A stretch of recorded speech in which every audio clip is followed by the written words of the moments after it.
Ladies and gentlemen, welcome to Good News York. My name is Noah Chrysler. I am here today at Poundtown with Randy. Randy, how's it going? Thanks for being here. Absolutely. Appreciate it. Introduce yourself. Yeah, my name is Randall. I'm the founder of Poundtown Burgers. Yeah. How long has Poundtown been around? January of last year. So it's been a ride.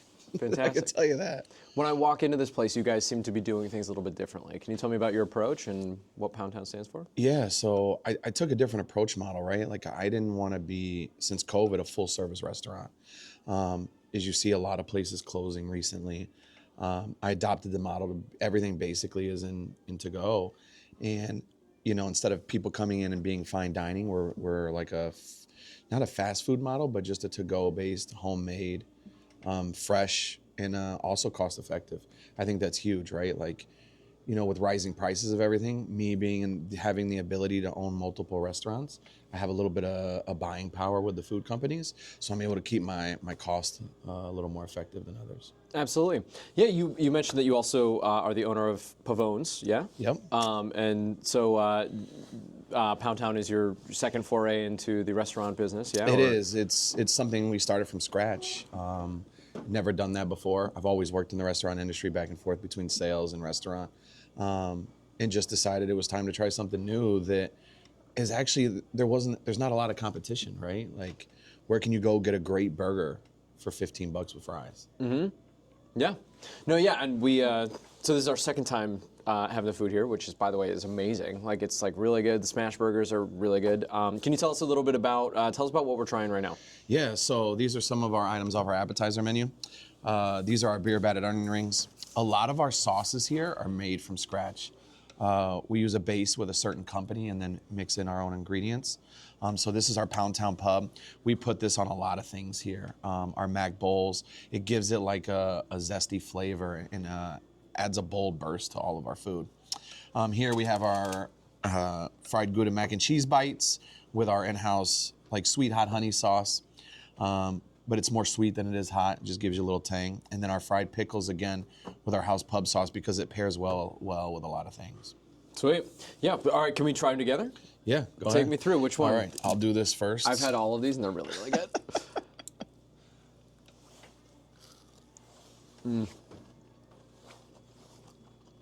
So funny story. I'm allergic to onions. Really? So I had to have other people try the onion, and I had to have 5 people do it because I didn't trust just one person. Sure. Oh my goodness. Allergic to onions, that's wild. No, I mean, I did try them earlier, but they are delicious, and I don't know. When I was a kid, I used to love onion rings too, and so these are really good. Everything tastes like light, you know? It's not like greasy and gross and like, you know, I don't know. Like I think that's what you find here, right? You don't really leave here feeling heavy until you actually like devour like a whole pound of our pound plate, which is, you know, a ton of fries, half-pound mac and cheese, and then a burger or chicken, however you're choosing. No, very cool. So you were talking about you mentioned, I don't know if this is public knowledge yet, but you mentioned that your sauces are going into a store soon, yeah? So we're working on bottling our sauces right now. We're working with the company out of Rochester and the food distributor. It's pretty cool. You know, it's a long process. There's a lot into it. So we're probably anywhere from 8 months to a year out. We can kind of do it on our own and sell locally, but I don't want to mess with product distribution, and it tastes different than, you know, when you have it here in the restaurant. Yeah, cool. Tell me the story of Poundtown, right? Tell me, you know, what from its inception to how many restaurants do you own now? A few. Yeah. So we'll start with the inception of Poundtown. Actually, the name wasn't created by me. I had a person who was doing my marketing, had approached me and was like, hey, really think burgers is a way to go, right? They had an envision of like a concept, and they had the name, right? And I was intrigued by the name because if you just open up any type of burger place and call it Salt City Burger, it's not as intriguing, right? Poundtown brings a lot of camaraderie, a lot of jokes. You want it to draw the attention that I think it does. And so I went down that road, and obviously I was approached because I know how to develop. I have the resources, and we got into it. And about 6 months in from doing pop-ups, basically putting a lot of my own money up, and I came to a head with the partner who created the name. I had developed all the recipes, the menu, everything like that. Obviously using the resources in the business. And it just came to a lawsuit. I ended up eventually winning. And Poundtown I've just put my all into because I believe in myself, right? Whenever you want to do something, you put your best foot forward, the first person you got to believe in is yourself. And that's how I got to be where I'm at. And I'm thankful because there was a lot of days in the beginning that I only sold probably between February, March, and April. I only ended up selling like maybe 500 burgers the entire month. So, telling my best friend that I just brought here from Florida, hey, I need you to help me run this restaurant.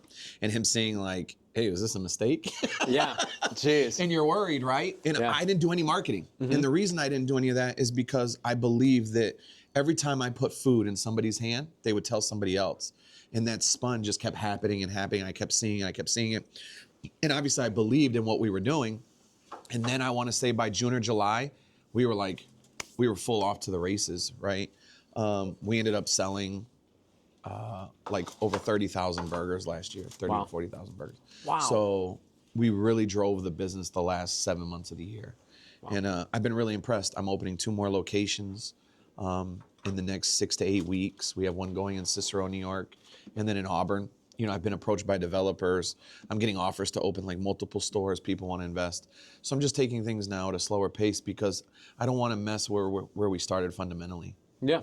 No, that's wonderful. So you said you developed the recipes yourself, yeah? A lot of them? Yeah, so I use a company with US Foods. They're my preferred food vendor. And I went to them and I sat with their executive chef in Albany. And cool. I gave them the vision of what I expected Poundtown to be. And whenever you walk into a test kitchen, there's tons of things. You give them ideas. They bring chefs and multiple partners in. And we really worked on recipes. I tried all sorts of different meats, all sorts of different appetizers, and really came down to practicing with cheese sauce. You have the ingredients available to you in these test kitchens. So I went to Albany like 3 or 4 times, and we developed everything over like a 4-month period. Cool. To be where we're at today. Yeah. No, that's incredible. You were also talking about how you source each of your ingredients and how you source each of your things as well. Like you're going to a variety of different. So we attend a bunch of different companies' food shows. We test in test kitchens. We spend a lot of time with executive chefs. And I ask a lot of questions from a lot of other restaurateurs, right? I never really talk to people about what makes them successful because everybody's path to success is a little different. What I do is, though, I want to know where you failed and what didn't work, right? Because then I avoid that roadblock in my growth. No, that's huge. So, what do you think is like the major difference between Poundtown and some of the other, if I'm gonna go get a burger, right? I got McDonald's, I got Burger King, I got Wendy's, I got Five Guys. If I want something a little bit nicer, why should I go to Poundtown instead? What sets you guys apart? so one, the name. Yeah, I love it.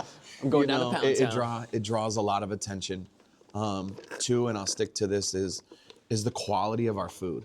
Really, you've been here twice now. You can taste the difference. Yeah, no, it's incredible. And then third is really comes down to customer service and price. I'm at the price point where it's affordable for people. It's a really good burger, but all of our quality food is great. So I'm afforded the luxury of being able to stay in that price point because I want to be for everybody. I don't want to circle myself just down to one set of people. Yeah.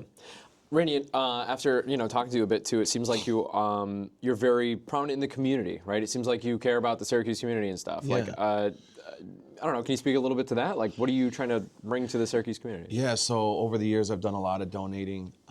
We have a non-for-profit in East Syracuse. We did a project with Ryan Benz. He converted, I think, 26 units of the old school into apartments, and they approached me about leaving the gym, right? It was gonna get torn down and put into a parking lot. And I had the ability at the time to like give back to the community. Some people reached out to me. The director of youth sports over there, Steve Graham, great guy, by the way. He's ran the basketball gym for me for the last 3 years. We do a lot of kids youth programs and things like that. And it's a good way for me to feel like I'm doing my part. Beautiful. Cool. Well, the remainder of our food just arrived, and I don't know. We've also got Matt here in the background. Matt, can I hand you this mic and have you kind of like, I don't know, lead the food eating portion of this thing, or not so much? Or, yeah. Okay, so we got our food, And Randy was nice enough to get us a sampling of a bunch of other things too. Yeah. We got about 8,000 calories on the table in front of us. It's awesome. I'm very excited. Before I dive in, Randy, tell me what is this awesome thing I got in front of me here? You know, to add to the diversity of the burger, we added chicken sandwiches. This is actually our in-house breading. Okay. We don't use buttermilk, and we actually make that coleslaw from scratch every day. Dang. And we came up with different ways. It's poured with our sweet hot honey drizzle, and I came up with different variations of our sandwiches that I feel like people would enjoy, instead of just being just a plain Jane chicken sandwich. So, then obviously our hand cut fries. That's what a lot of people love. We cut our fries daily, every morning. look at this monster of a chicken. You got half a chicken here, dude. But what's crazy is that's not a breast. Oh, really? That's actually in a tenderloin. I'm going for it, guys. I'm going. Man. Oh, you can hear the crunch. It's the messiest thing I've ever done on camera. Damn, is that good? I'm sorry, you said that's not buttermilk bread? That is not buttermilk. And I can't tell you what it is. Not like margarine milk? No. It's a trade secret. Dude, that is incredible. We got these fries here, and I got to say, they're hand-cut fries, right? They're fresh. This is, I don't want to give away any of your trade secrets, but I'm going to tell you, if you run a restaurant, this is how you make French fries. Correct. It reminds me of back in the day locally. People remember Zeb's. Yep. Zeb's was famous for doing exactly this sort of thing, and I miss it. This reminds me of it. It's just so much different than your average cookie cutter frozen fries that everywhere else has. Yeah, you know, people appreciate the quality, right? Like, you know, when you just order a basic frozen fry, it doesn't have the same taste. It's incredible. So let me ask you this, is it the reason that nobody does it because it's a ton of work? Is it really challenging to make this kind of French fries? It's labor intensive. Yeah. Right? Like, you have to have somebody come in. But we plan for that, right? Sure. The way we run our process is, you know, we have somebody come in the morning and prep. They're here for 2 or 3 hours. They knock everything out, and then they go work the line. And I'm able to keep staff in control, because the only things you can really control in the restaurant business is labor. Yeah. And food cost. So we're really good about our waste, and we're really good about how we process everything in the morning, how we operate. That's a big focus of ours. Now, some folks will see here in the episode a little bit of behind the scenes, but something that always impressed me when we first started learning about your operation here is how efficient you have it with the employees and the assembly line. And you run a massive, very busy restaurant with very few folks running around here. Yeah, we have 2 people prepping in the morning, and then we run the line with 3 people during the day, and then, you know, anywhere from 3 to 6 employees Friday and Saturday. But it's because we created the system that allows the free flow, that everything is easy. Everybody knows their job. They communicate well. And I'll be honest with you, I've had most of my employees that are here right now since I've started. That's awesome. That's awesome. We've started to add a little bit, obviously, because we're opening some new locations. Yeah. And they're just blending in. You know, when you fit in, people enjoy working with you. So, since you mentioned that, new locations, where are people going to be able to find you? So we'll be in Auburn, the old Citizen building. People in Auburn are very familiar with that building. It was a newspaper for a long time. Kind of right in the middle of town. It is. It's right next to Prison City. And the thing I'm most excited about, it's going to be very unique to that town. Yeah. We're going to have a rooftop. We're going to have an outdoor pergola. Oh, wow. We're going to be able to host like 90 people outside. It seems like the city, we're going to do like a block style party, kind of like Coleman's does here on Thursdays, where we're going to be able to host a band and about 200 people outside. And I'm really excited about that. I brought another restaurant partner out there, so we're more of like a community, not a community kitchen, but like a multiple kitchens, like a food court. Yeah.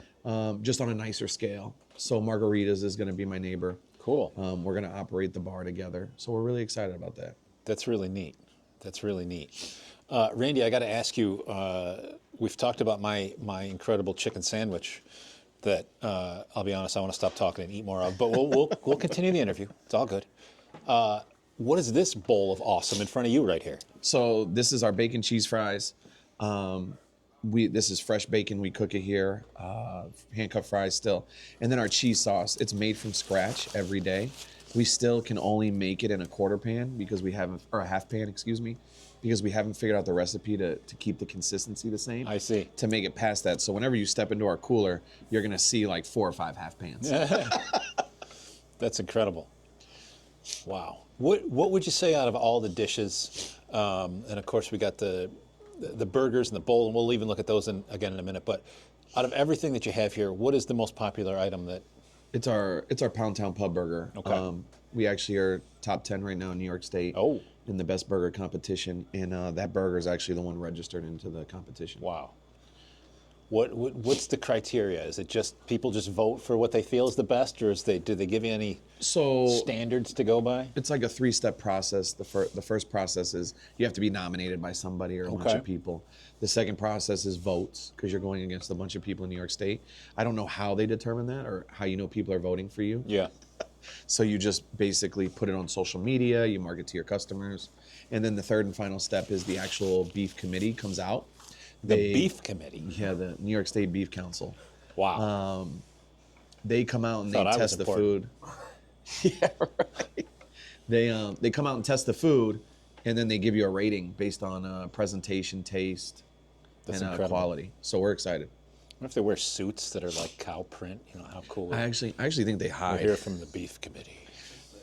But that's why we're on the lookout, right? We're like, anytime anybody orders a Poundtown Pub, we're like, it's got to look perfect. Hey, that'll keep you in line, right? Yeah, it does. People vote. So that's over. That portion of it. That portion was over on the 10th. We passed that, so we finished top 10, and now we're just waiting on the Beef Council. We'll find out by the 5th or the 10th of next month. So we're excited. Wow. So what you're saying is they might even like secret shop you? That's what they do. Yeah, I gotcha. Yep. They don't tell you. They come in and they secret shop you. They try your food, and could be anybody. They give you could a rating. Be that guy. Yeah, Could be me. you. I'm with the Beef Council, guys. The council. I knew it. He infiltrated. He's undercover. Now I have to kill you both because nobody's supposed to know that. Randy, real quick, and then we'll just dig in here. We got a couple other dishes. We've got this incredible, looks like bowl of chicken and sauce, and what's all in that one? Yeah, so that's our hand-breaded tenders. We cut up 2 tenderloin tenders that we bread. We make our homemade mac and cheese, and then we pour our pound sauce across the top to give it that bold flavor. Dude, and speaking of mac and cheese, I keep hearing things about this mac and cheese at this place, that it's like the most wonderful and unique mac and cheese in town. What's that all about? Yeah, so we spent a lot of time in the test kitchen messing with different types of mac and cheese. And I didn't want it to taste like anybody else's. I didn't want it to look like anybody else's. I wanted to be very different. And actually what's funny is Larry is lactose intolerant, who's my best friend that runs the shop here of almost 20 years. He actually was like researching different things, and when we were working with the chef, they're like, why don't you try a couple different variations? So we did in bowls to get it on a small scale, and then he added a certain ingredient, and we were like, whoa, how did the guy that's lactose intolerant able to figure this out? That's awesome. He had to take a pill every time he tried something, so it was hilarious. He's like deathly cannot do milk. That's crazy. That's crazy. But yeah, man, what a result. It's awesome. Awesome food. Randy, the basics of this place we should give everybody. Like, where do they find you? What are your hours? All that fun stuff. Yeah, so we're right here downtown. We're at 208 Water Street. We are in the old board and bar space. We share the space with big fellas. And, I really like the 2-restaurant concept. It gives people the opportunity to come in here and try different things. And as we were both starting, right? We were both brand new to the area as far as like what we were bringing to the table. And it gave us an opportunity to kind of grow together. And, I'm excited because they're going to come to Cicero with me. And we're going to do the 2-restaurant deal again. Because I think people sometimes, you may come in and want a burger, and maybe the person you're with wants pasta. And we were able to give those variation of options to people, and I love that. That's pretty cool. Yeah. And I think that's what makes us unique, right? Yeah. We're a destination. And you can have a different type of food. They're very Southern comfort, steak, pasta. Their Cajun pasta, by the way, is phenomenal. And then maybe next time we can get them you guys can sit with them and kind of get to know a little bit about them. But Absolutely. Their story is pretty unique too. Cool. That's awesome, man. This is all wonderful. I'd love to see the success of this. I'd love to see some good quality food somebody really takes pride in it, and I appreciate that. and you can see it, man. I mean, we were talking recently. I think Amanda came and visited one of your other locations, and there you are behind the counter working, and you're hands deep in all of it on top of it. So Yeah, I try to work at least 1 or 2 days everywhere. wow. You know, I think it garners the respect of your employees. Sure. They see you. But then they work harder, right? They work hard for me because they know that I'll go in, I'll clean the bathroom, I'll mop the floors, I'll make burgers, I'll jump in where need be. That's awesome, man. I love hearing that. Randy, Poundtown Burgers. This is the place to be in Syracuse. Best burger, best chicken sandwich you can find anywhere in central New York. Come on down. You'll see. The secret council, they'll release their report soon, but I'm confident you're going to be pretty high on the list. So. Best meat on the street. That's it. That's it, guys. All right, I'm Matt. Noah's over there. Danny's behind the camera. Amanda's also behind another camera. We brought the whole team to Poundtown, guys. It's Sure it's did. awesome. This has been Good News York. Peace out.